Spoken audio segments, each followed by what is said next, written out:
Hello everybody, I'm Lorenzo Marchese and I'm here right at the beginning of this video we're about to watch to remind you to subscribe to my channel.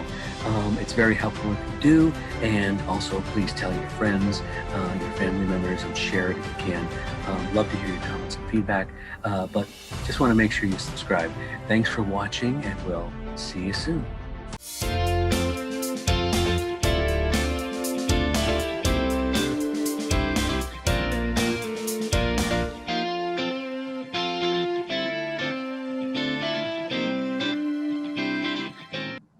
Hello everybody and welcome back to another episode of the Geek Authority's Making Entertainment. This is the show where I go behind the scenes of various projects, productions, be they on stage or being produced for Zoom or any other kind of thing where we get to talk to people behind the scenes and how projects are produced, made, written, designed, and so on and so forth. Today I have a very special guests who have worked together for quite a long time. Charlie Mount, who writes, directs, produces, and Jeff Rack, who is an amazing designer. And you'll get to see some of his incredible visual things that he's created, including, if you notice in the background, I just learned that missile behind him is not active, but it's actually a lamp. So welcome, gentlemen. Thank you so much for doing this. I appreciate it so much. Sure, great. Thanks for having us. Yeah, thanks for having us. Absolutely. Yep. So I always begin with our origin. So let's start with Charlie. Charlie, are you a native Californian? And No, born in New York. I came out here back in '94, about 6 months after the Northridge earthquake. Oh, really? And, yeah, it was. I was ready to move back the next day, back to New York, but the ground does not shake. Except on a Welcome to Southern California. Yeah, really. Absolutely. So let me tell you then, in the move, then you don't mind the winter weather, the seasons? You know, I really missed it for a long time, you know, and then I went back to visit my parents after being here for about 5 years. I went back to visit my parents, and I was in their house in New Jersey, and there was a blizzard overnight, and I woke up to a 5-foot snowdrift outside their front door, and I thought, you know, LA doesn't suck. Like, I had to hear it. I'm a native from Chicago, so my God. I do not miss it. I do not miss it. I wouldn't even. I spent a month in March in Chicago once, and it was awful. I will take the earthquakes over, you know, freezing toes and fingers any day of the week. So, all right. What about you, Jeff? Are you a native? I am from California, but I was originally in Fresno, California. So I'm a valley guy that just keeps moving from valley to valley. Say, I just change valleys. Okay. But yeah, I grew up in Fresno. Me and William Soroyan, you know. Right, and then because of the industry, you moved to Los Angeles. Yeah, I moved to Los Angeles in '84. Okay. So it was right around the same time. So Charlie, earthquakes and the Olympics. Charlie, right. What brought you out? Well, I was working comedy clubs in New York back in the '80s and doing commercials and all of that, and that all sort of dried up, you know. And as an actor. Well, as an actor and as a comic and a magician, I was working, you know, the nightclub circuit out there. And the market kind of dried up a little bit. My wife and I decided to come out here to LA and try film and television. And I came out here and I ended up doing more theater here in Los Angeles than I did back in New York. So, you know, best of plans, right? All right. So, Jeff, did you go to school or start at a young age in like high school doing the designing and drawing and art, or? Yeah, I was doing art, you know, throughout my life, and got into filmmaking when I was in college, doing films. I loved films. So I decided it kind of incorporated everything that I love to do. So I moved out to LA to get into making films. That's what I started. I started at Kaleidoscope Films, making movie trailers. So that's how I got my start. And then okay, are you directing? You're writing? What are you doing? Well, when I was younger, and now I write and direct and design, and so I like to do all aspects of it. You know, I mean, I've mainly made my living as a designer, production designer in theater and film, set design also. But yeah, a lot of things. I worked on the Back to the Future cars for Universal and the earthquake trains, and so I've had a lot of different careers. For the tour or the film? For the Universal Studios, for the studios, for the tours. Right. Okay. Because I worked on Back to the Future 2 and 3. So. Oh, is that right? Yeah, so I was there when they were setting up the various versions of the DeLorean. Nice. Because by the third one they had three versions of it. So, Right. Charlie, what about you? Did you go to school when you were a youth and jump on a stage, or because you Well, mentioned? I studied all over New York. I took improv at the Improvisation with Marty Friedberg. I took jazz class at Phil Black's and Broadway dance, and I took acting class everywhere. Yeah, so I studied the way you study as an actor. I trained. I just took class and class and class, Wow, then when and did the then just magic? jumped right How about into the it. magic? What's that? When did the magic come part of it? Well, professionally, when I was about 23, I got a job at the Magic Townhouse in New York City. Um, I had been waiting tables and I saw that they were looking for magicians to demonstrate tricks. So I went over there, got a job, and then I started developing an act in their cabaret. And I moved that into the comedy clubs and I started doing cruise ships and colleges and television specials. That was something I always had done when I was a kid, magic, but professionally, when I was about 23, and I still do it. I'm a member of the Magic Castle now here in Los That was Angeles. my next question. Are you a member Yeah. of the Magic Castle? Oh yeah. Very Oh cool. yeah. I love it. I love it. Do you get to perform there, or? Well, I perform. Anybody can perform there in the little small close-up tables around the place, but I don't perform professionally anymore. So I'm not being booked in the showcase rooms there, although I haven't really tried. But Okay. but yeah, I go there and I work out at the close-up tables that we have all over the castle, and I love performing, so I always keep my hand in.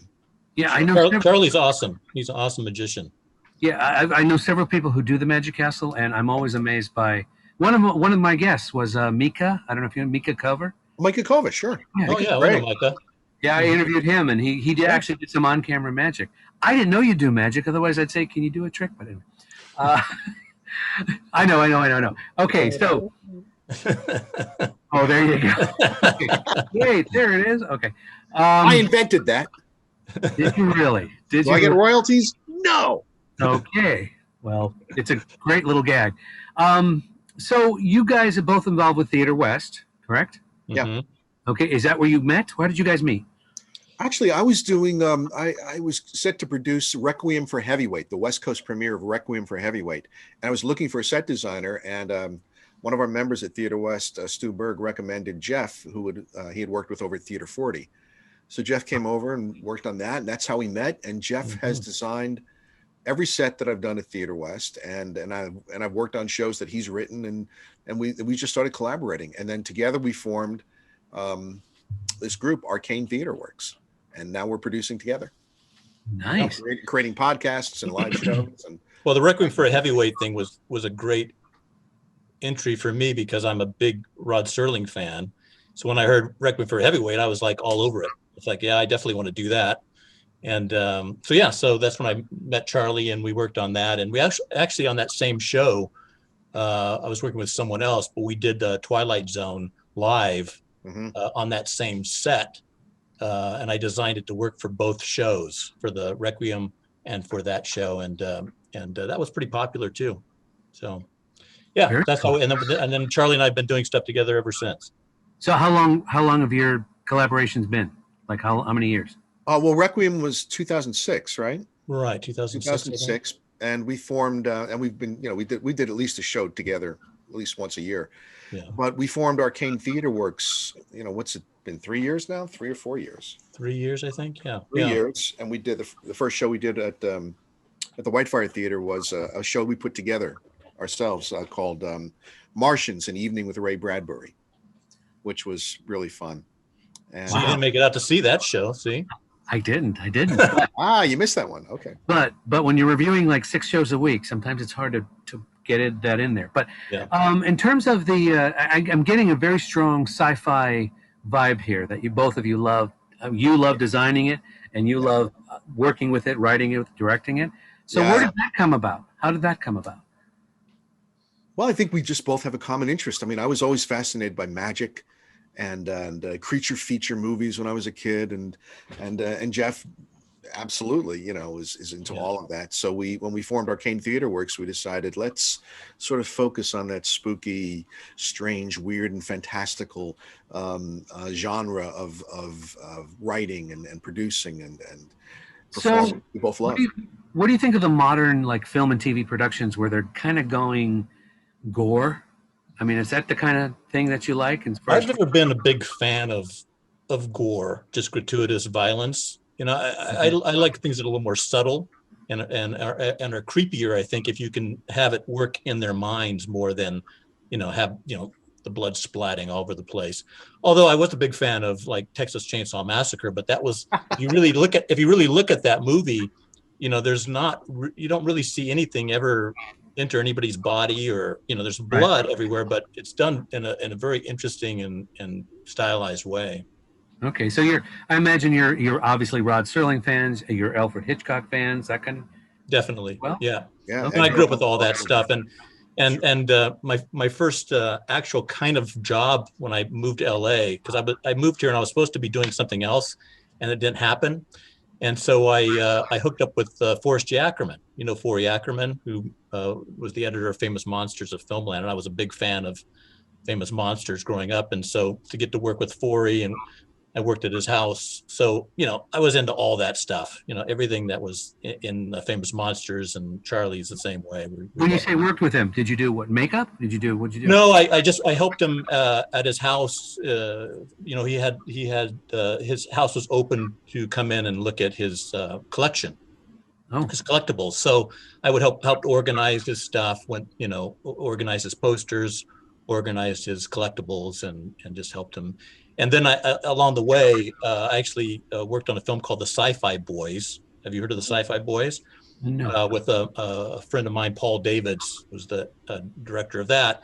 And it's basically a documentary about Forrest Ackerman, Ray Bradbury, and Ray Harryhausen, and their friendship and relationship, and all the people that came out of being fans of those three people, including Peter Jackson and whatnot. Right, and Ray Harryhausen was inspired a lot of people in terms of what he did. So Yeah, in fact, Ray Harryhausen is going to be. I think we talked about it the other day, Jeff. The subject of our next. We have a podcast called "The Invasion of the Pod People," where we just finished a whole 9-episode series about the various incarnations of Frankenstein. But the next one will be about Ray Harryhausen. Yeah, we're going to do Ray Harryhausen, and I think we have lined up William Stout, the famous artist. He did the poster for Wizards and Rock and Roll High School. He did storyboards for Raiders of the Lost Ark. All kinds Life of things. of Brian, anyway. yeah. Yeah. So you'll be our guest.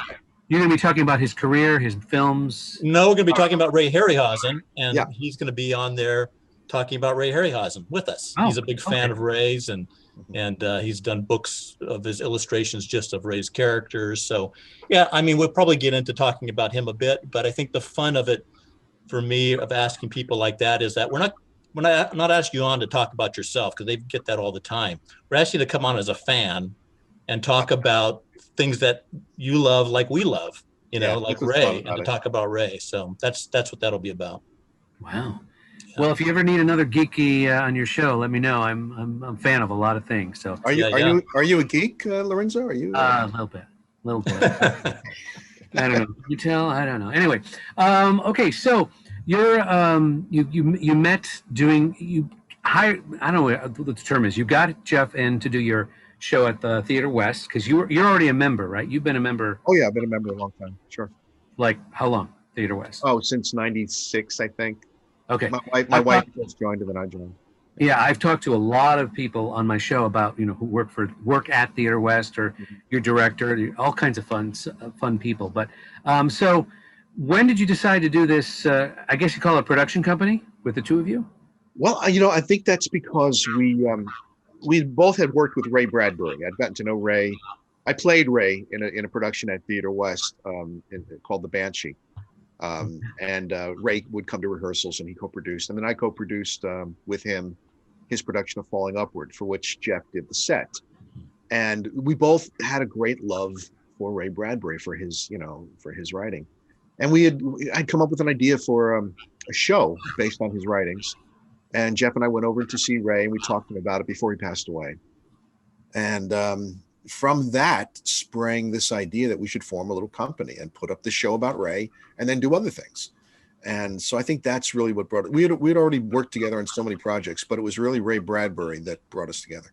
Yeah, it was interesting too, because we had we had sent in for the rights to do these stories of his, these Martian stories of his that weren't in the Martian Chronicles.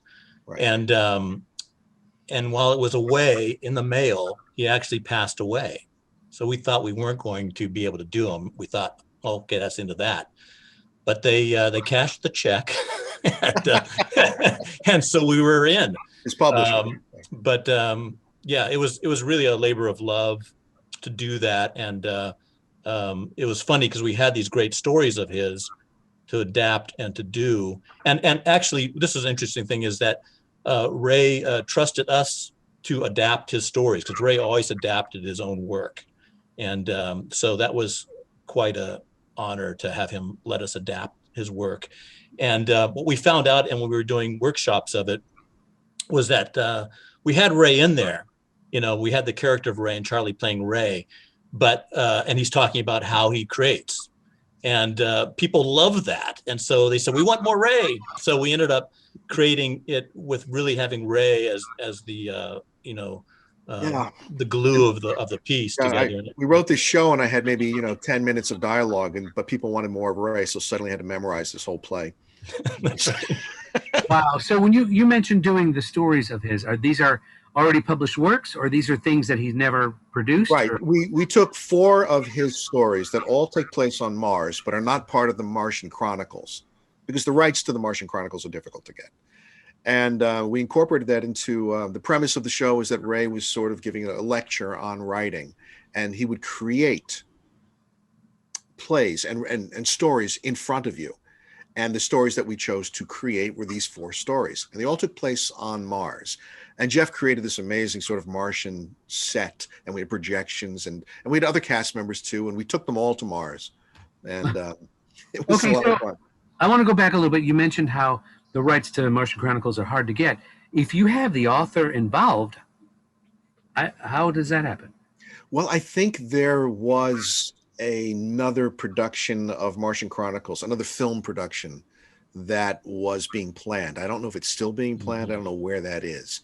Right. But, the rights are sort of held for that at the moment. And also, they probably would have been prohibitively expensive. So we decided to, there are other Martian stories, and they fit what we were trying to do beautifully. Right, but back to that issue, though, Ray couldn't override that? It's his story. Oh, I'm sure he could, but I mean, okay. we weren't at that level. Okay. By the time Ray passed, we were still in development right. of the show. And I'm curious, did you see the miniseries, the TV miniseries with Rock Hudson and? Yeah. Oh yeah. Years ago, yes. I waited for it. Okay. I was actually disappointed by it. That's my next question. Did you enjoy it? Well, I mean, I was disappointed by it, but you have to remember, there wasn't a whole lot of science fiction on TV back then. Right. I mean, it wasn't like the wealth of it that is today. I mean, so anything like that, especially Bradbury, who I was a big fan of. I mean, you were there. You were there to watch it, and you appreciated it for what it was. But why didn't you? Or why was it disappointing to you? You just said earlier, or I think Charlie said, that he writes drafts or versions of it or adaptions, right? Yeah, he usually adapted his own work. I don't think he didn't adapt that. It was he didn't adapt that. Richard Matheson adapted that, who's also an awesome writer and author. Well-known writer, yeah. But I mean, this is before the day where they had digital and CG, and so it's harder to make that stuff work.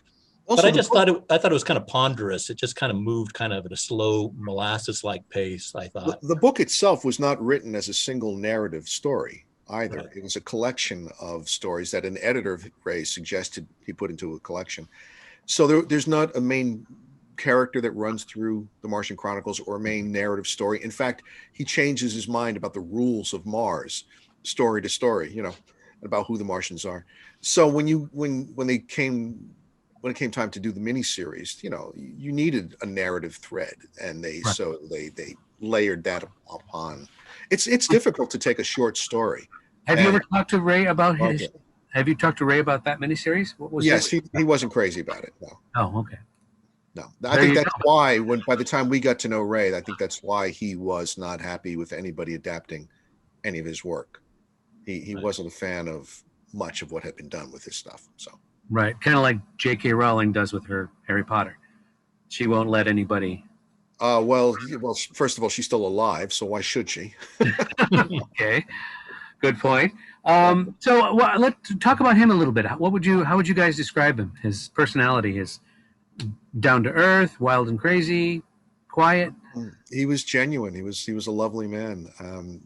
When I first met him, when we met Ray, he was a little older and he was hard of hearing. Mm-hmm. So when I would go over to his house and sit in his office, which had been moved downstairs, and full of toys, he had toys, the rocket ships and bugs and giant insects, and a television screen that was always showing B movies from the 50s, but the television was up really loud because he was very hard of hearing at that point. Wow. So having a conversation with Ray was kind of like this. Right. But when I first met him, I was playing a version of Ray in the Banshee in a larger production called The October Country. And Ray would come in every day and say, hello, young Ray. He would always greet me as hello. Yeah. I think it's because he didn't know my name, but he was a great man. He would come to all the shows and he would do a little speech before the show for that show and the other productions we worked on. Mm-hmm. And I just loved talking with him. He loved theater. He really did love theater. And I think he was never so happy as when he saw his work up on the stage. But he was inspirational. I mean, I actually, like I said, I was a fan of his from a very young age. And so I used to go to the comic conventions and different conventions, and I actually saw him speak years, like this was in the 80s. And he was talking about going to Mars and going to the moon. And he was so inspirational. You walked out of there just like walking on air, and that was when he was much younger. And so I briefly got to talk to him back then, but I didn't really say I didn't know him. And you get that sense from his writing too, that inspirational, that positive, that humanistic viewpoint he had. You got from his writing too. Yeah. One other quick story about Ray, and then we can move on, I think, is when I was working at Kaleidoscope Films, I was initially a runner, taking stuff here and there and all over LA. It was my first job. And I think it was my first day, or it was my first or my second day, and here I'm learning how to drive around LA, in a job. And I had the address to this place and I got mixed up. It was on Wilshire Boulevard. And I was at the wrong end of Wilshire Boulevard. And I went up in this elevator that had no door on it. And it was just clacking and clinking. It was like something out of the Twilight Zone, and I'm going up and seeing all the things go by. And I opened it up and got to the floor that I thought I was supposed to be on. And I went down and I realized that I was in the wrong building. But I saw down at the end, there was a door and it had a collage of all of my favorite things on this door, from King Kong to Bride of Frankenstein to the War of the World's Machines. There was all collaged up, and I went up to it and it was Ray Bradbury's office. Wow. I had ended up by accident at Ray Bradbury's office. And so it said, knock on the door. And if I'm here, I'd be glad to see you, is what it said on there. So I knocked at the door. He wasn't there. But for me, that was like, okay, everything's going to be good. Wow. I'm supposed to be here in LA, because there's that whole thing of moving to a big city, and am I doing the right thing? Am I crazy? So Ray kind of entered into my life at different times and at the right time, So there's a lot of nice connections to Ray, and then doing the show with him was a big honor to do. Yeah, and I've heard of him doing the convention scene, and he's been down to earth to his fans, and very one-on-one with everybody. It's always good to hear when you got this icon like this, and they're nice people too. Oh, so, yeah, especially if somebody that you've loved since you were a kid. You hope that they match, the image. They're nice. That's all. I mean, for me, they're nice people. That's okay with me. It's just there's that other kind, but let's not talk about those. Okay. The only time Ray wasn't nice is if he tried to do his material without getting permission. Then he wasn't real happy. In fact, I was going to do a stop motion animation version of Sound of Thunder. I love that film about the dinosaur. And that's with the butterfly effect and everything. And I somehow had his address. I don't know how I got it. And I sent him a letter saying I wanted to do this film. Well, I got this letter back from him. It's handwritten. on the scarab paper, and it was written out. It was like, cease and desist, basically, is what the letter was. You don't have the rights to it and everything. And I was like, oh my God, I just got bawled out by Ray Bradbury. And it's like, oh my God, I just got bawled out by Ray Bradbury. I got this great letter.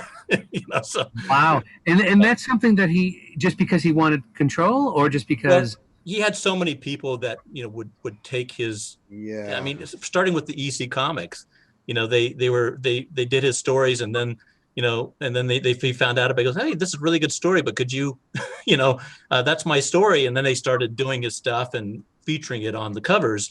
And the Beast from 20,000 Fathoms was another one that they accidentally stole that story from him, and then they Twilight Zone episodes, some Twilight Zone episodes. Twilight Zone. Wow. So he's just I mean, a little cautious. Okay. Yeah, he was just cautious about that. So okay, so let's jump into ta-da! Who's this handsome devil? Oh, that's me when I'm pretending to be an actor. Okay. Is this or like a magician? It's kind of got a magician look to it. It's a little magician. Yeah. Is this a current headshot? Is this your current? Oh, I think that's about a year old. So, okay, that's pretty good. I've changed my hairstyle since then, but yeah. Okay, all right. What do we got here? That is a scene from our show Martians, An Evening with Ray Bradbury, and that is during one of the based on a story of his called The Messiah. So there you have a priest who meets a Martian on Mars. The priest, and of course the Martians on Mars become whatever it is that you want them to be. So the priest, of course, the person he wants to see the most is Jesus, and the Martian becomes Jesus for him. And that's a lovely projection that was created. That's a projection, right? Or is that a set? Yeah, Very it actually transformed from stained glass windows into this spiritual vision glow that you see there. Okay. Oh, and that's me from the same show. At the beginning of the show, Ray appears in front of the universe, holding a little globe there. Is that what that is? A globe? Okay. Not a crystal ball or what? That is, it is kind of a crystal ball. It's it's meant to be. Ray, one of his inspirations for writing was one of his ideas for inspiration was to pick up a strange object and decide what to do with it. And so that's how this play begins. I have this very strange object, and I'm not sure what to do with it. And that leads me as Ray into writing about a planet, and the planet should be Mars.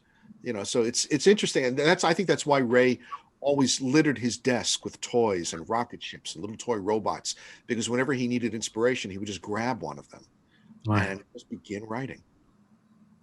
Okay. From the beginning to the end of the show. That's the end of the show. That's a little Mr. Electrico moment. Ray. This is quite a big cast, it looks like.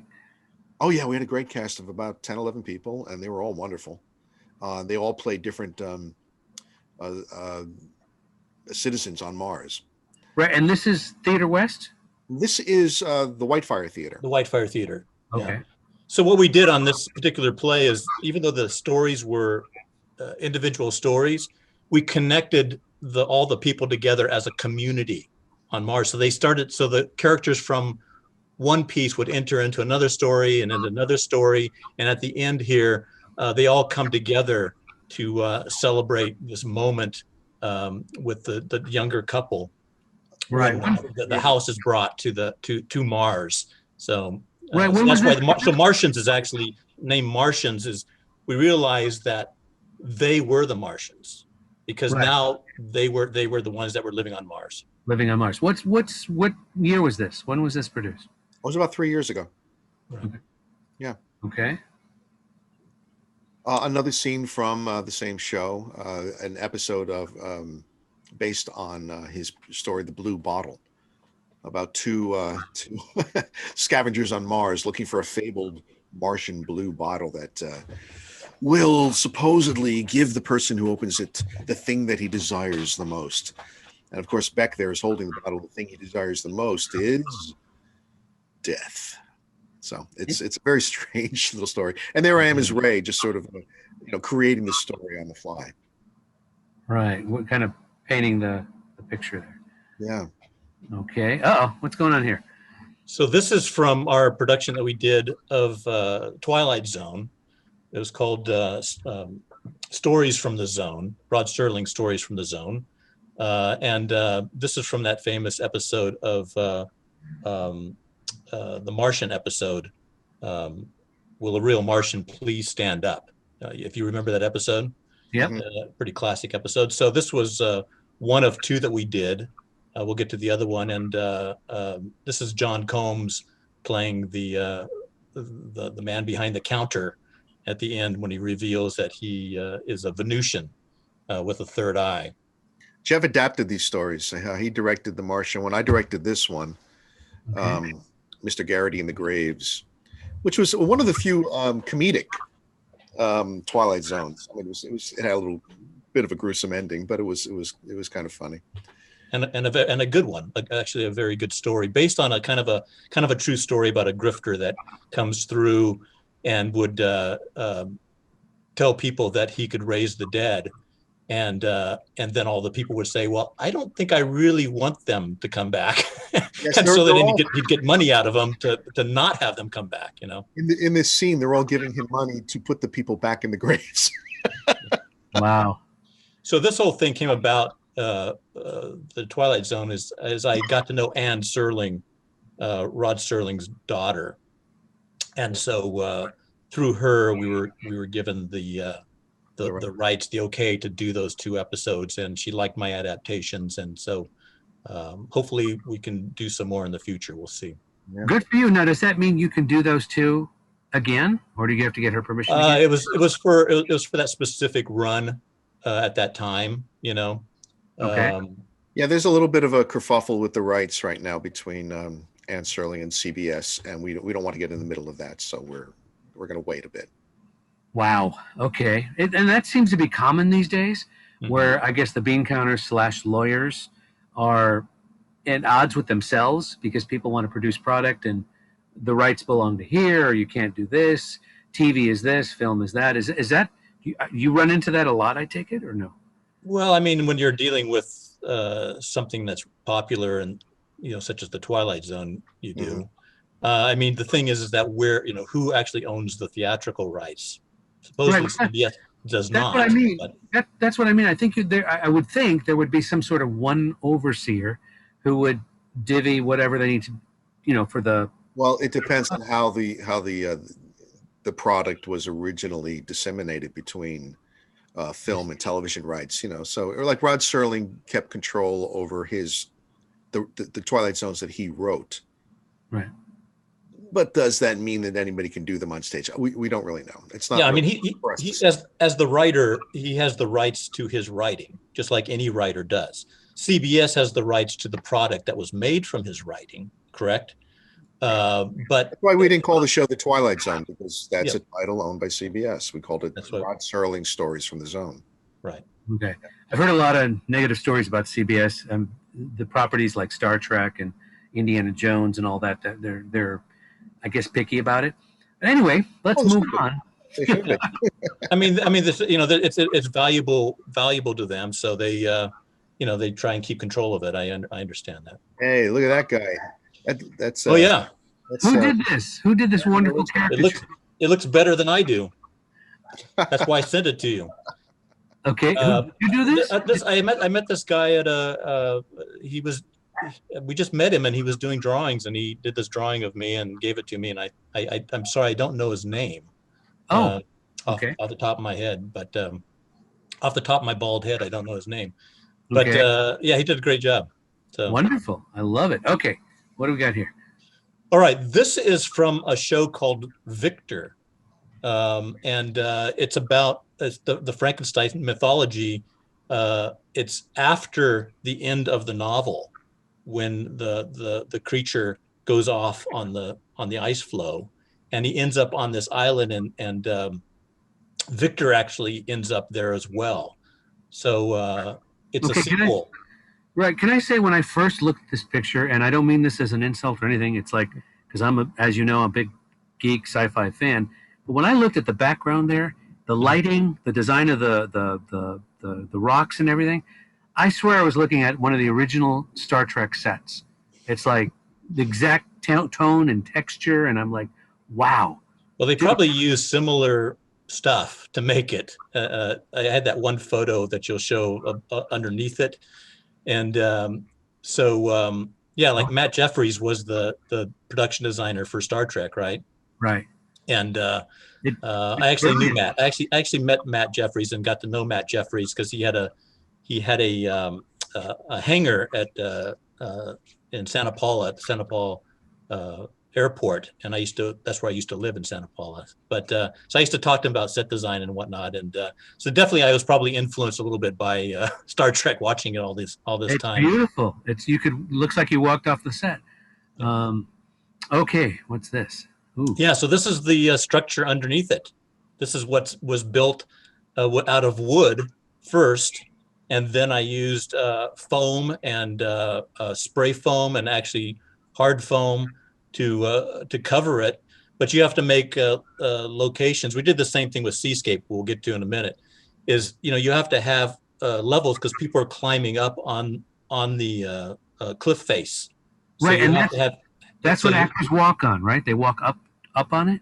Right. Yeah. And so the idea is to have something that's solid like that for them to actually safely walk up on. But the angles are all angled a little weird and whatnot, because you have to, then after that you go in and you disguise it so it looks like it's actual rock, but they're only climbing on 1/8 of the set, and the rest of it is and it's wood 2x4s. That's all it is, right? Chicken wire, and then covered with do this cheaply. The chicken wires went on first to make the form of the rock, and then I covered it with just brown paper, and then we sprayed it with the spray foam, and then we got that effect. How long does it take to do that?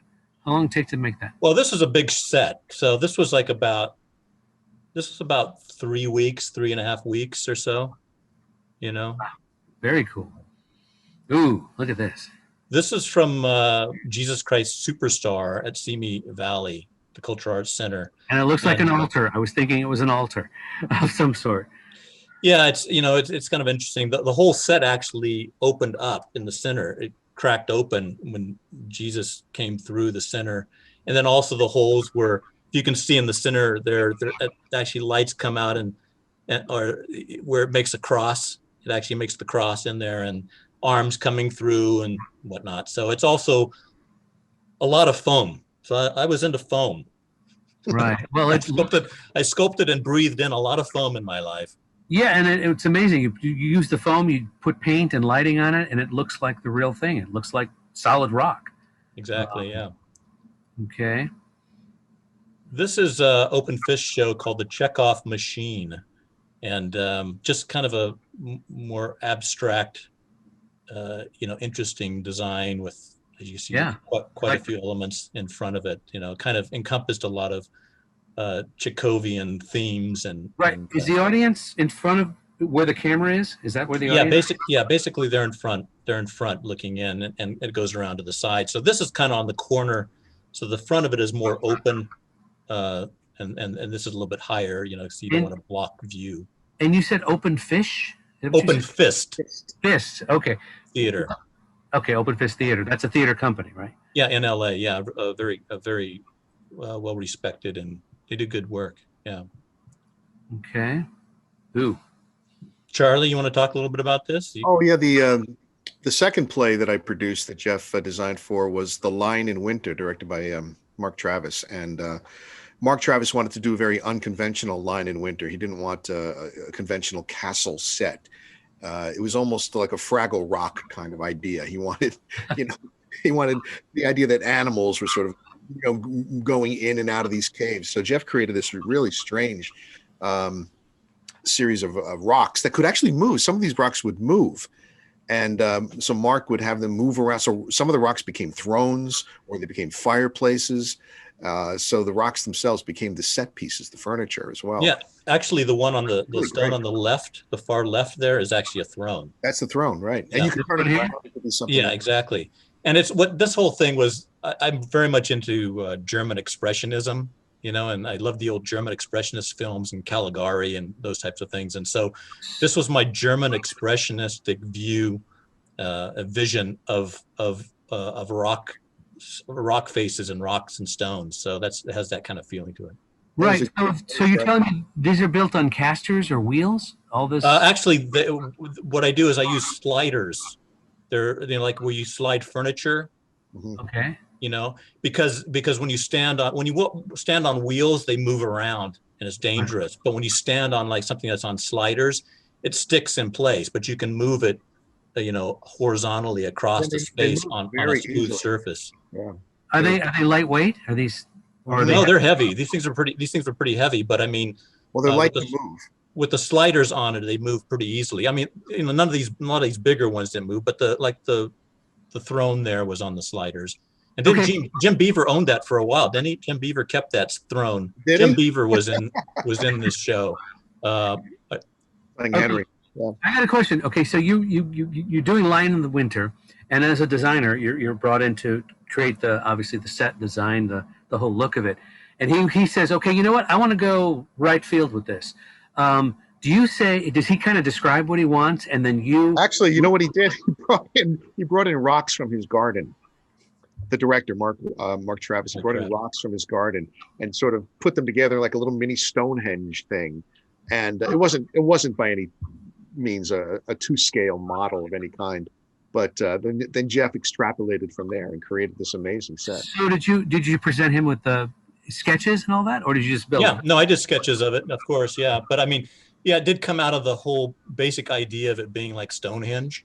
Right. So I just put the German expressionistic, tilt on that. I didn't want to have any straight lines. I wanted everything to be at oblique angles, because of the theme of the piece itself. Everyone's it's all fractions and anger and war between themselves, and so I wanted that feeling in there. No straight lines, no curves, and no straight lines.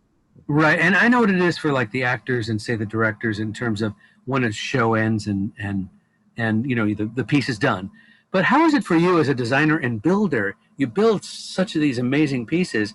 I'm assuming they're not around, right? They're gone. No, I mean, no, they all come down and they're built out of whatever is around. I used flats for certain sections of it, and then I had to. This was pretty complicated because I wanted all the angles and whatnot. So a lot of this was hand built, and like I was saying, that the throne was the only thing that was kept, and that's because Jim Beaver, who was in the show, kept that throne for a number of years, and he finally told me, he goes, that thing's I finally had to tear it apart. It was starting to come apart, but he kept it in his backyard, I think.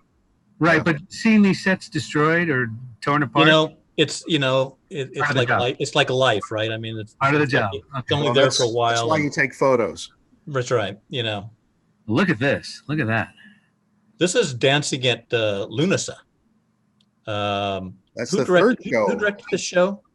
John Galogli directed that. I produced it.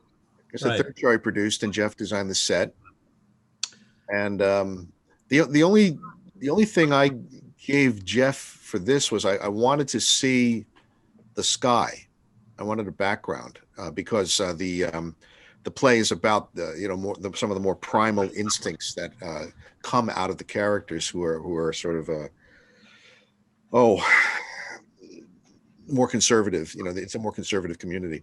So Jeff created this great sort of cutaway wall there, so you can see the background. And another interesting aspect of the sky is that you can't see it because the wall is right in the spot where it is. But I didn't want to have a break in the sky. I wanted it to look continuous.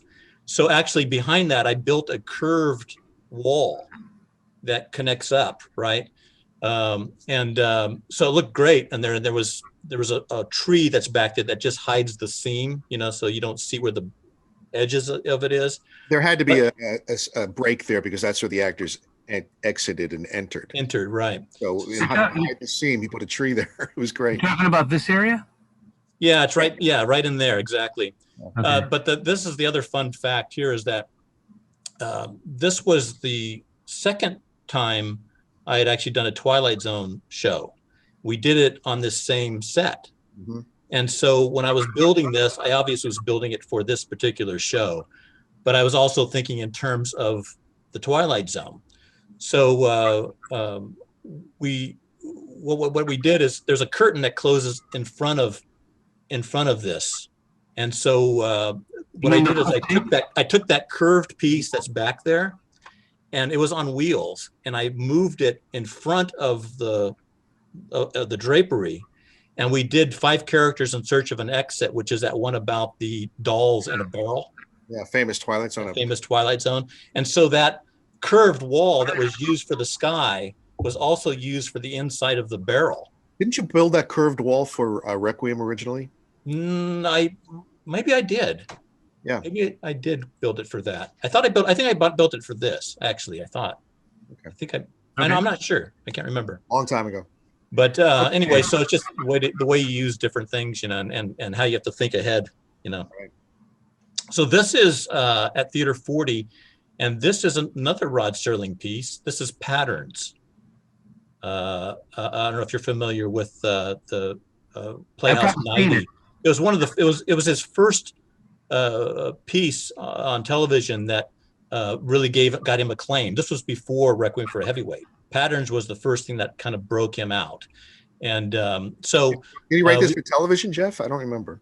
What's that? Did he write this originally for television? Yeah, this was for television for the old Playhouse 90. This was also Playhouse 90. Right. And so in this particular set, there's 3 different offices, and then also there's the secretaries. And so what I did is I put the secretaries in back up on a platform, so you can see their desk kind of through there, and the scrim walls, so that when the light is on back there, you can see through the walls and see them moving back and forth across there. And then when it went to each individual office, the light would shine on the front, and they would look like solid walls. So nice. It was an interesting challenge to try and make that all fit on one stage. Yeah, and scrims, for those who don't know, are kind of theatrical tricks of the trade that allow the audience to things appear or not appear, or like you said, kind of create this environment. Exactly. Yeah. Turn a solid wall into not a solid wall. And this is actually through this show, through Patterns, is how I met Anne Serling. Oh. Because her book had just come out on her dad, and I contacted her, and so we promoted her book and sent her a video, and Carol Serling also a video of the show. So this is from one of our Wicked Lit shows. I was one of the producers, creators of Wicked Lit. I don't know did you ever get out to see one of those shows? I have not. I've been told I need to go see one. They happen like Halloween time, right? Yeah, they're immersive theater, and we would do them, at actually here in Altadena at Mountain View Mausoleum and cemeteries where we would do them. So they would be, out in the cemetery, inside the mausoleum, in different places. I thought they were outdoors. This looks like a stage. They were inside and outside. So we used the inside the mausoleum. So this is actually this was one of our one-off shows where it wasn't part of the bigger Wicked Lit shows that we did in October. So we did this. This is the Monkey's Paw. So I had adapted this piece. Actually, it was the first piece I ever adapted for Wicked Lit, and we never did it because we never had a place to do it. And finally I said, hey, let's just build it inside of the room, inside of the mausoleum. So I actually built this set in the mausoleum. So you go upstairs, but there is no upstairs. It's just an illusion, and so that's why I always have fun with that kind of stuff, because people, where'd they go? Because the ceiling's only like 9 feet tall, right? So, wow. But the illusion was there. Jeff has adapted the script that he adapted for the stage play as a podcast that we're going to be doing pretty soon too. Right. Yeah. We're going to be doing a few podcasts under our banner called Tales to Tremble By. So it's adaptations of classic horror stories. And one of them we're going to do is we're going to do The Monkey's Paw. And actually we're going to have the original cast from this production is going to be doing the radio show version. Nice. And also The Unnameable will be our first one that we're going to be doing, which is the H.P. Lovecraft story that I adapted for Wicked Lit as well, that we did in our first 2 years. So, wow. Yeah. This is from Voice Inheritance, I believe. This is Theater 40. Anyway, a lot of the Theater 40 shows are these drawing room kind of sets. Yep. So I like doing stuff that's more abstract and bizarre, but a lot of theater is more this kind of thing. So for me, it's just like, I'm going to make it as spectacular of this kind of a set as I can. You know what I mean? So this one actually was nominated or won an Ovation Award. I can't remember this one, but it was nominated for Ovation Award. And yeah, and Theater 40 has a nice space. I like the seating arrangement. There's not a bad seat in that house, right. Even though it's one of the smaller ones. But the production designs have always been pretty impressive. Do you get involved with the? Don't they do? I forget what it's called now. The mansion, the one with the murder horror story. The Manor. Manor. No, I'm not involved with that, because they basically just bring furniture in and use what exists there at Right. at Greystone. But yeah, if you've seen shows at Theater 40, you've seen I've done almost every set that they've done there for the last 8 years. Really? So all those sets that you've seen, I've those seen shows, all your work. so that's all mine. I mean, there might be something that one or two things that aren't, but so this is Hemingway. This is from Papa. This is also opened this show. Great show, really great show, and I actually won an Ovation Award for this show, and he was fantastic as Hemingway. And so this was he actually took this set and moved this set. He took the show on the road, and he did this show all over the place. So I had to build it. So you'll see that there's actually no real walls. I was just going to say, is there a term for that where the set is basically in limbo because the black background? Yeah, it's called limbo. It's called the limbo set. Okay. It's just a theatrical convention. I actually did the same thing for Falling Upward. Yep. When I did Falling Upward, and it just kind of, it tells you that you're, it just gives you that theatrical slant to it. And for this, actually, it was important because he moved this thing in a small trailer, all over the place. So it had to, and he had these, he bought these actual live animal heads that are on the wall. You can't see them too much here, but all that stuff packed up into a very small space, and he took it on the road. Wow.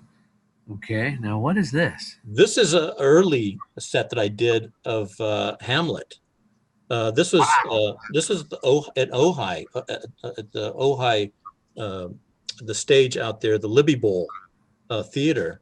So is that a gargoyle? What is that? Yeah, that gargoyle is from Armageddon, the movie Armageddon. Really? Yeah, because I worked on Armageddon, and I helped. I didn't sculpt them, but I painted them, and you'll see that's from a sequence where they in Armageddon, where the Notre Dame Cathedral gets taken out by a meteorite fragment, and it comes towards them. So anyway, so I asked if I could borrow it to put in this thing, and once again, you can see the German expressionism, kind of fully blown here. I mean, I even painted the shadows on the floor and the whole thing. Did you have to give it back? Oh yeah, I gave that back. I have a few other elements though that I worked on that pretty extensively, sculpted the asteroid and helped paint, and I did quite a bit on that particular film. Okay. I was a lead model maker on that film. Okay. Wow. Okay. So now I'm going to include, as always, I do the links for your various podcasts and so, below when this drops, of course. But let's just give the audience a little peek at what you guys have out there on the interweb, or what are we calling it today? Give me a second here. The weird web. The weird web. Arcane web of life. All right. This is what you guys have out there. Why? There it is. Okay. And boom. So what do we got here, Mr. Mount? Oh, that's my little sizzle reel. If you go onto YouTube, or just go to my website, charliemount.com. So that's Betty Garrett, and these are all shows that I either produced, directed, wrote, or combination of all three. There's Beau Bridges, and there's the Seascapes set that Jeff designed. All these sets were designed by Jeff Reck. And there's from Bradbury. Yeah, these are all great little productions. So it's a little 2-minute video, a little sizzle reel of stuff that I've done. So basically showing off both your works. Yes, but only my name is on it because it's funny. I put it together to promote myself as a producer and a director, and then when I finished it, I realized, hey, every one of these is Jeff's. Every one of these. That's why I sent it to you because that's from it's got Martians. Martians. There's Verdigris, and that's Waiting the Wings. Martians. Oh, you can see that effect a little bit there. Yeah, that's from Requiem, and I think one of my favorite plays here was a play I did with Beau Bridges and his daughter called "Acting: The First 6 Lessons," and which she just did a film version of it. And there's Betty Garrett. Here's Seascape. Yeah. Anyway, it goes by very quickly. Little sizzle. It does. Really nice. Yeah, it's got some drums. Oh, a couple of these plays I wrote as well. There's Bradbury again. And there's Waiting for Lefty, which nominated Innovation Award, Best Play in Los Angeles. Okay. Let's. The next one we have is, what do we got here? That is our website, the Arcane TheatreWorks website. And if you go there, you can see a lot of information about our shows. There's the Bradbury and there's the Twilight Zone shows. And we have links to our podcasts, our Theater of the Mind podcast, where we have our first. Can we see the show, or is it just telling you about it? I mean, is there a video of it or no? Well, no, you can't show the video because actors' equity rules. You can't really show the whole show. Although I do have the ability to see them. But you can see pictures of them, and if you're interested as a producer in one of the shows, there's information there about that. There's a show about there's the Bradbury show, Martians, and some information about us there. Who's this Jeff guy? Check him out. Hey, there's an actual headshot. That's funny. I asked him for a headshot. He sends me the caricature, and you do have a headshot. Yeah. Here's your bio. And if you go to the podcast section there, okay, this is what we're currently working on. Theater of the Mind. If you there's one there. If you scroll down, there's all the different platforms you can hear us on. Apple. Yeah, the Mysterious Card is a great piece that I adapted, and great old story. Charlie did a great job on putting it together, and the music by Jay Wolfel was fantastic. Yeah, Joe, he did fantastic music. But you can actually listen. If you scroll up there, you can see this little embedded player there, so you can listen to all the episodes. Right. Well, we'll get to that. I got another page for that. Okay. What else we got here? A podcast contact. Aw. Is that Magic Castle? No. No, that is the what is it called, Jeff? The museum on Burbank, the museum of it's the Mystical Museum. Mystical Museum, yeah. Okay. Now we have this our Patreon page. If you like our stuff and you'd like to see us do more, join us on support us on Patreon. You can become a human, a Martian, or celestial. How fun is that? Yeah, and anything you give will go to us continuing to create stage productions and podcasts and anything else we can come up with. That's crazy. That's my personal website. Yeah, so right now, obviously, because of COVID, same with you, we aren't not able to do any theater. So that's why we decided to do the podcasts and to do the, I always loved live, old radio shows. So we're doing the radio shows with full sound effects and music, and they're pretty highly produced. I mean, I think people get a kick out of it. And then also the podcast, which is fun. That's Invasion of the Pod people. So that's one where we just talk about fun and weird things. Yeah. Right. So like the one I see right here, episode 9, Many Faces of Frankenstein. I see Mel Brooks and more. So basically, you kind of talk about everything from Boris Karloff to Mel Brooks's version. We start with Mary Shelley's novel in episode 1. Episode 2 is the Thomas Edison silent film, and we go through the Universal films and all the way up to some more contemporary versions. We talk And about. it looks like they're about a half hour each. Yeah. Yeah. About that. Okay, and what I mean, just the audio, right? No video. That's just audio, right? Okay. Is there a YouTube channel that associated with this or no? There isn't. I could put them on YouTube. I would rather people go listen to us on Apple Podcasts, but it's half an hour with no video, so it doesn't really make any sense to go onto YouTube. Yeah. Why do you prefer Apple? I'm curious. The top 3 podcast platforms are Apple Podcasts, Google Podcasts, and Spotify. We're actually on all 3. I like Apple because you can review the show on Apple. We like to hear from people. You can't really review on the Google Podcasts, and I'm not sure about Spotify. We just joined Spotify.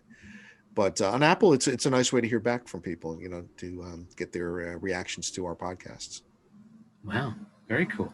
And then lastly, I have this, Theater of the Mind. That's Theater of the Mind, where we're doing dramatic podcasts, with scripted podcasts with actors. And as Jeff was describing, the first one we did is called The Mysterious Card, which Jeff adapted from an old story. Yeah, from Cleveland Moffett. Not too many people are aware of this story, but a lot of stories were taken from this story. Robert Bloch took from him, for a Star Trek episode that kind of uses the same kind of device.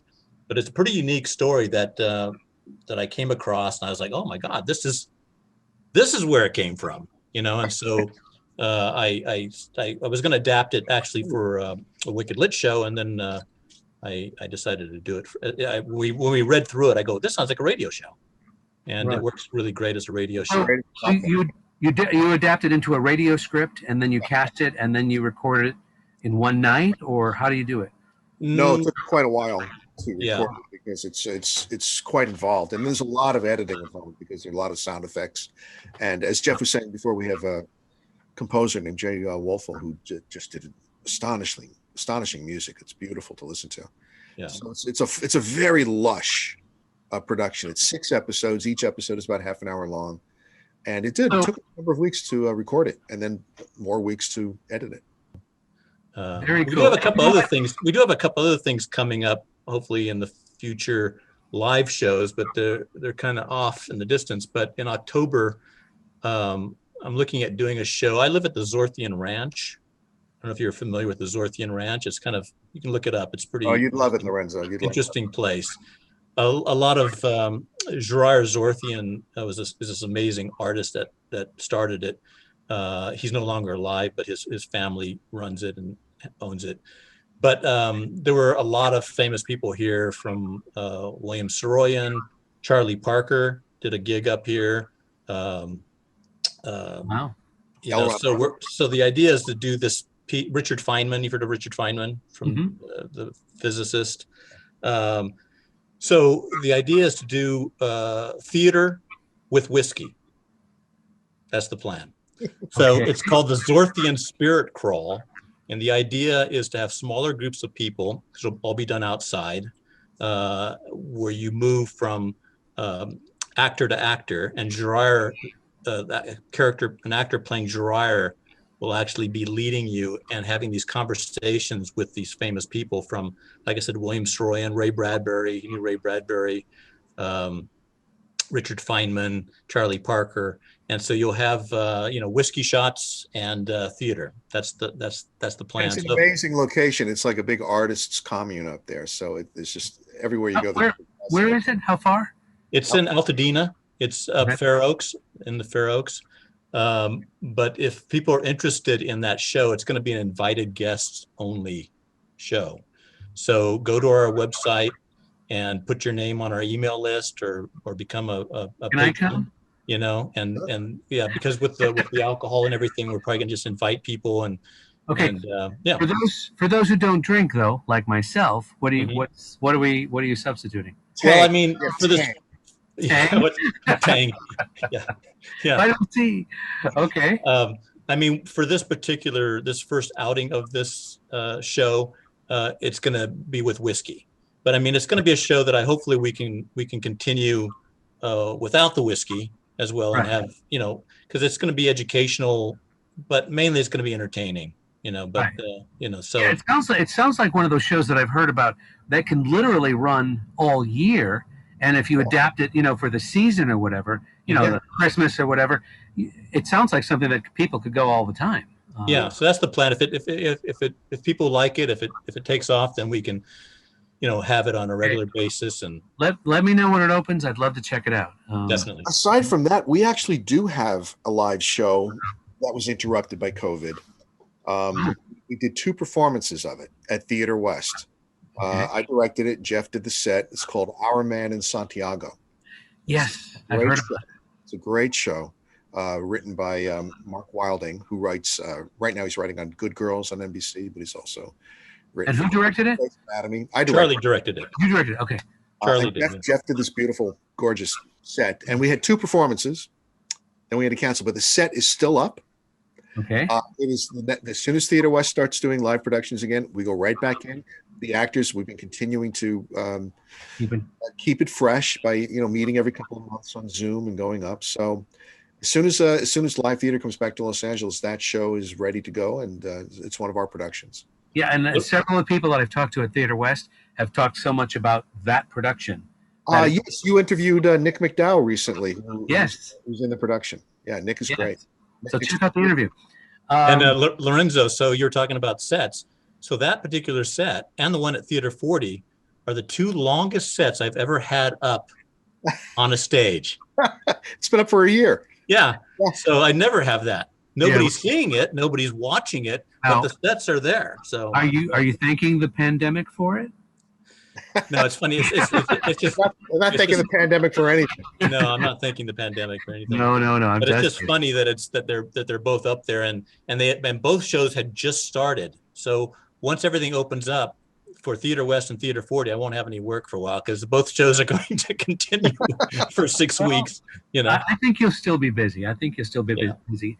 But listen, time to wrap this up a little bit. But I do want to throw out to you, because a lot of people watching, I get a lot of feedback. There are future directors, future actors, future designers, future people who want to write or whatever. Any kind of advice, say during the pandemic and then post-pandemic, what you would tell people on what to do, how to go about if they want to pursue this? Oh, wow. That's a long topic. I mean, Jeff actually does teach a little bit. He does teach production. I teach production design, or I was set design at FITM, the Fashion Institute of Design and Merchandising in LA. And they have, it's a great accredited school that teaches all kinds of design work, so that's one way to learn about production design and learning how to do that. But mainly, it's like what Charlie and I did, just get involved in a theater. Go to a theater and start off by helping on the sets, helping with different things. If you're a writer, write. As Ray would say. Let me give you Ray's advice on being a writer. And it's a famous piece of advice he would often give, and we had it in our show. His suggestion was write a short story a week. Every week, sit down and write one short story. It doesn't matter how good it is. Don't worry about it. Just don't even think about it. Just write it down. At the end of the year, you'll have 52 short stories. They can't all be terrible. Very nice. Very nice. His other great quote, which I loved, was he says, as an artist or anybody really, you just have to jump off the cliff and then build your wings on the way down. Yeah. So that's a great quote. I always love that quote. I would have an idea of how to build the wings first. Yeah. I don't know if I'd jump off a building. That they should do this, before jumping. But yes. But you do kind of have to do that. Even, I've done that a lot of times with theaters or anything where you're just like, I'm just going to start. on. I don't know how I'm going to get the money. I don't know where it's going to be done at. I don't know, how this is going to come together. But just the act of actually starting something, things come to you. Things start to attach themselves to you. So, and if you're good, people will want you to do whatever it is you do. That's the plan. That's the hope. Right. And then eventually get a paycheck. That would be nice. But in the age of COVID, because you were asking about this, I would say that there are so many different creative outlets available to you right now. Podcasting is available to you. I have a friend, Chloe Rosenthal, who's doing TikTok videos. I've got other friends who are doing all kinds of things, burlesque shows, and a lot of the Magic Castle members are doing castle events online. So there's just create. there's always just create. Even if you're sitting at home alone and you need to work on a novel, this is a great time to do it. These days you have to be more creative about creating. Yeah. So, Okay. Well, the funny thing is, you could do an entire movie on your phone now. So exactly. 10 years ago, you couldn't do that. No, exactly. My wife is currently editing a film that she directed, a documentary film. She didn't do it on her phone. Okay. But during this time, there's so much work that she can do. She's doing a film called Leveling Lincoln about a civil rights case back in the 60s in New Rochelle. And Wow. she's busy editing that. And she's doing the editing sessions with her editor on Zoom. Right. So nothing is stopping her. She's getting this film done. Right. And to be honest, I've made so many connections, London, Hawaii, Australia, doing this show alone because I couldn't go out and review a theater or a movie or anything because of the pandemic. So this is it. This is how you create. Exactly. Just like what you did. You just said, "Hey, I'm gonna take a shift this way in this direction and do it this way now." Yep. So and I didn't know if it would work or if anybody would want to do it. And sure enough, I get talented people like yourselves, and it makes my job easier. So we're here waiting for you to call. Right? There you go. Okay. All right. So thank you so much, you guys, for doing this, because a lot of times people don't get to know behind the scenes of the theater and stuff. I talk to a lot of actors and stuff, but this is great from the creative standpoint. And Charlie, all the directing you've done and writing and visually, Jeff, you can see your work. But I didn't know until now that, Jeff, you were also a writer, and you've done some acting apparently, because you've done some voices. And directing, I'm directing more all the time, so that's really where I love the directing. One last question. So, are you guys easy to work with each other, or? Yeah, well, that's why we're hanging out. Do you no moments of no, I disagree, no, I disagree, no? Well, what we decided when we put Arcane together, we decided that we were going to Lennon and McCartney the whole thing. Oh. Just put both our names on all the writing, all the directing, everything, and just not worry about, I did 80% of this or 20% of that. It's we feed off of each other. And what's interesting, and Jeff will back me up, I'll sometimes have an idea and I'll call Jeff and I'll start to tell him the idea, and he'll tell me, I just had that idea. So we're constantly on the same page about things, which is great about our. Yeah, we work really well together. I mean, and we respect each other in terms of what we do. And I mean, there's not very many people, like I told Charlie the other day, that I would actually just feel so comfortable just turning over a writing chore to, or just, finish this, or he says, finish it, or, that kind of thing. So we are very simpatico in our natures and in our aesthetics. Yeah, and hearing that is so inspirational. So hopefully people watching this will go, you know what? Work together, share ideas. Well, that's really the best advice. Find somebody to work with. Right. And surround yourself with good people. And sometimes it takes a lesson to learn to bite that bullet and say, you know what? His idea is better than mine. It'll make our project that much better. Well, that's what we always say. The best idea wins, right? Oh, right.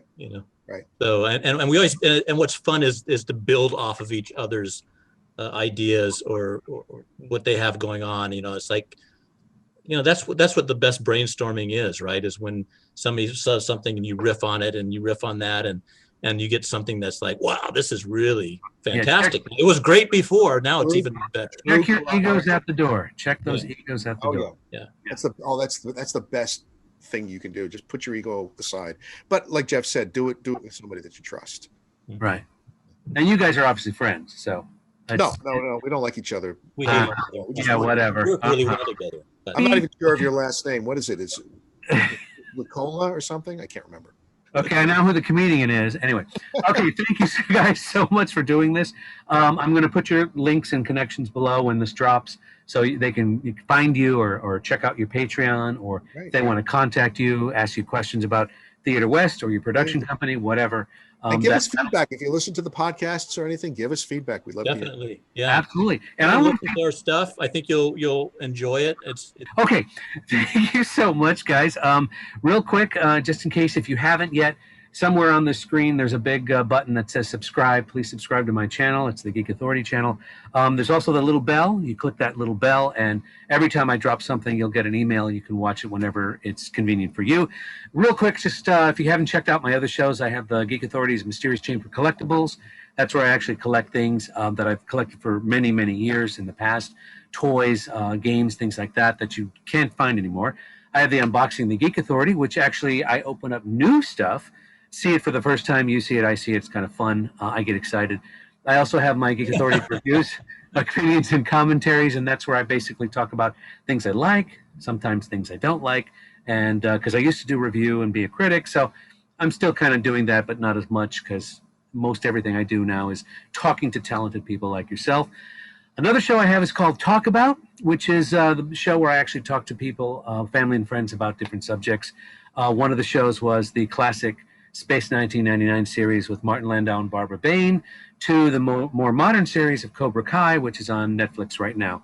And of course, there's the Geek Authority show, where I talk to individuals, actors, writers, directors, producers, magicians, authors, cosplayers, all kinds of fun stuff. So you want to check that all out. Again, gentlemen, I think this has been one of the more exciting shows for me. I loved getting into the whole behind the scenes of this with you guys and what you're doing. Anyway, again, thank you, gentlemen, and let's say goodbye to everybody, and we'll see you on the next show. All right. Thanks, Lorenzo. Take care.